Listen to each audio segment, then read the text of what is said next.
Channel पर आपका फिर से स्वागत है। समास टॉपिक हम पढ़ रहे हैं।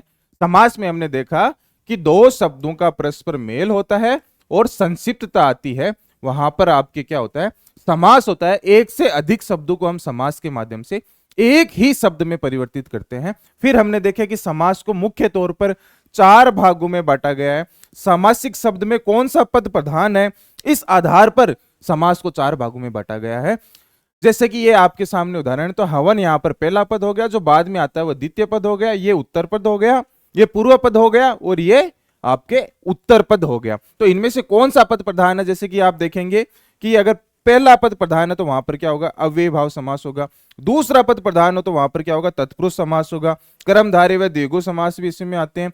दोनों पद अपना बराबर महत्व रखते हो, दोनों पद प्रधान हो तो वहां पर आपके द्वंद्व समास माना जाता है।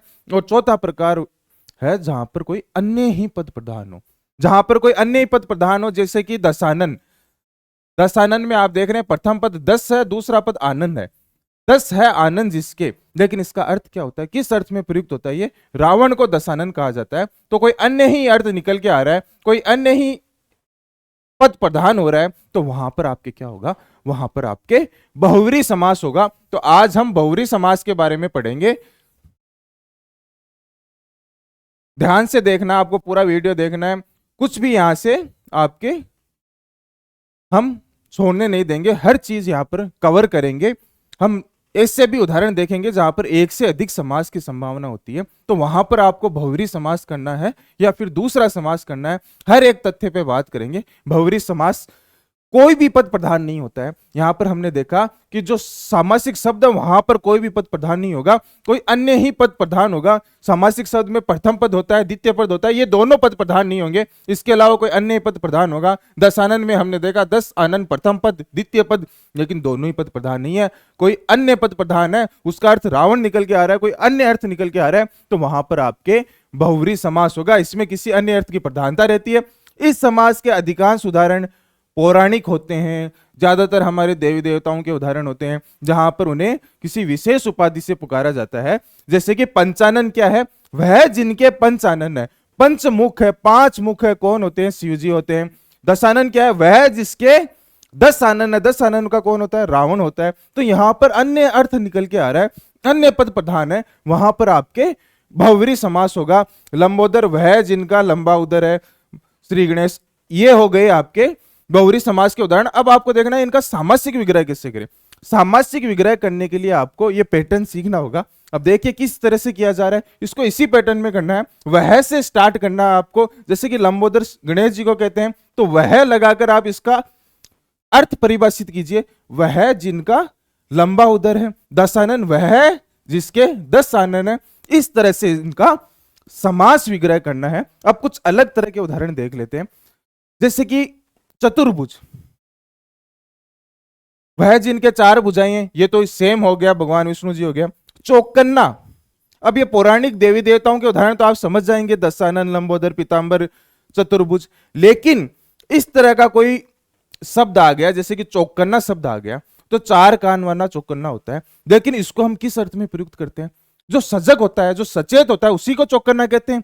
तो यहां पर भी अन्य अर्थ निकल के आ रहा है। तो ऐसे शब्द जिनका उस शब्द में अर्थ न होकर कोई अन्य पद प्रधान होता है, कोई अन्य अर्थ निकल के आता है, वहां आपके बहुव्रीहि समास होता है। तो चौकन्ना में भी आपका बहुव्रीहि समास होगा। शाखा मृग, तो यहां पर एक तो शाखा है, एक मृग है, शाखाओं पर दौड़ने वाला मृग।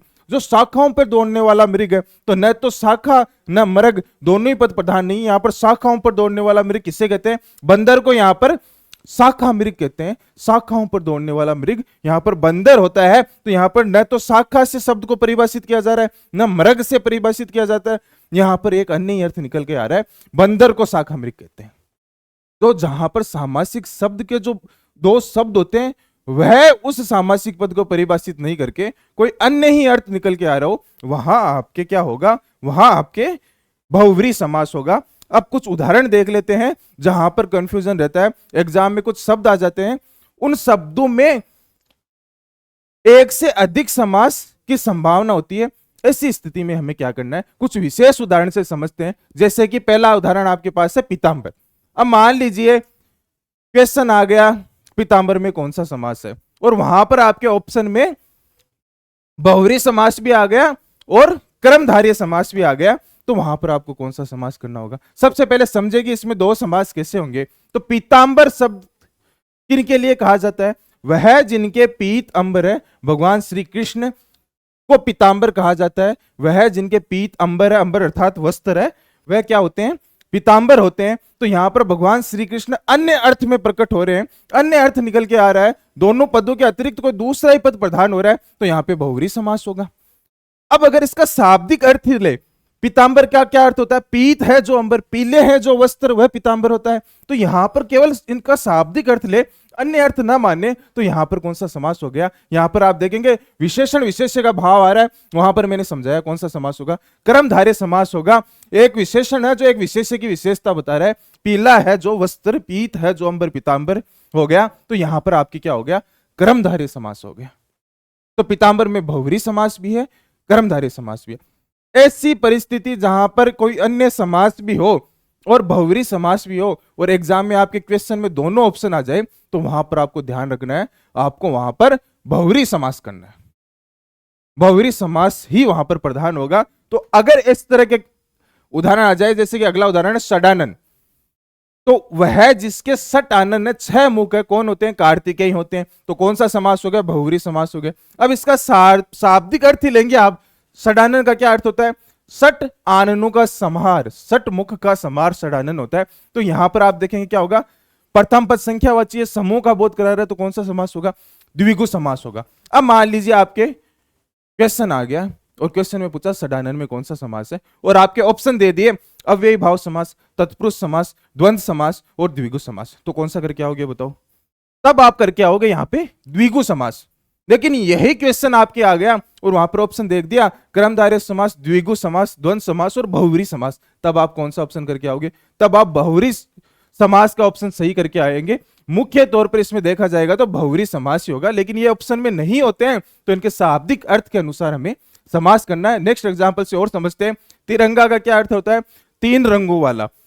3 रंगों वाला यहां तक ये सीमित है, तो यहां पर क्या होगा? यहां पर आपके द्विगु समास होगा। लेकिन तिरंगा में 3 रंगों वाला और आगे राष्ट्र ध्वज के रूप में इसे बताया जा रहा है, यहां पर अन्य अर्थ निकल के आ रहा है, राष्ट्र ध्वज हमारा 3 रंगों वाला तिरंगा होता है, तो वहां पर आपके क्या होगा?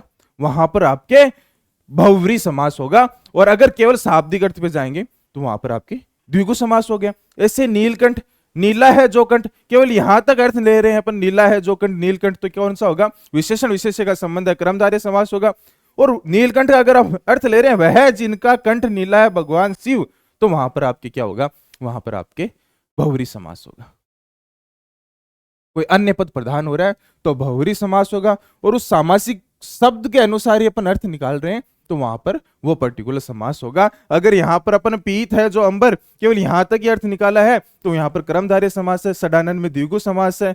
तिरंगा में यहां पर देखा तो आपने द्विगु समास है। नीलकंठ में यहां देखा तो कर्मधारय समास है। लेकिन अन्य पद प्रधान के अर्थ में देखेंगे तो बहुव्रीहि समास है। अब कुल मिला के बात यही है, इनका समास विग्रह भी इस तरह से होगा। अगर आपको इसमें देखना है कि पीतांबर में आपको बहुव्रीहि समास से आपको समास विग्रह करना है, तो आप करेंगे वह जिनके पीत अंबर है कृष्ण। ये हो गया बहुव्रीहि समास के अनुसार समास विग्रह। अगर आपको कर्मधारय समास से समास विग्रह करना है, तो पीत है जो अंबर, पीला है जो अंबर, वो कर्मधारय समास का हो गया। जैसे कि आपने देखा कि अगर षडानन का बहुव्रीहि समास से समास विग्रह करेंगे तो वह जिसके सट आनन है कार्तिकेय, अन्य पद के अनुसार करना है, और यहाँ पे समास विग्रह परिवर्तित हो गया। अगर आप द्विगु समास के अनुसार करेंगे तो सट आननों का समार, इस तरह से षडानन का समास विग्रह करेंगे। तो जितने भी ये उदाहरण देख रहे हैं, इनमें आपने समझा इनका बहुव्रीहि समास से अलग समास विग्रह होता है, और अन्य समास से करने पर उस समास के अनुसार समास विग्रह होता है। एग्जाम में ऐसे क्वेश्चन आते हैं, तो बहुव्रीहि अगर ऑप्शन दिख गया तो टिक कर देना, बहुव्रीहि ऑप्शन नहीं दिखे तो उनके शाब्दिक अर्थ के अनुसार इनका जो पर्टिकुलर समास होता है उस समास को आपको टिक करना है। तिरंगा 3 रंगों वाला प्रथम पद संख्यावाची आ गया तो द्विगु करना है, लेकिन बहुव्रीहि ऑप्शन में आ गया तो आपको बहुव्रीहि करना है। यह है आज आपका अंतिम समास, बहुव्रीहि समास। नेक्स्ट वीडियो में हम एक और हिंदी ग्रामर का टॉपिक देखेंगे। चैनल पर नए हैं तो सब्सक्राइब जरूर करें। धन्यवाद।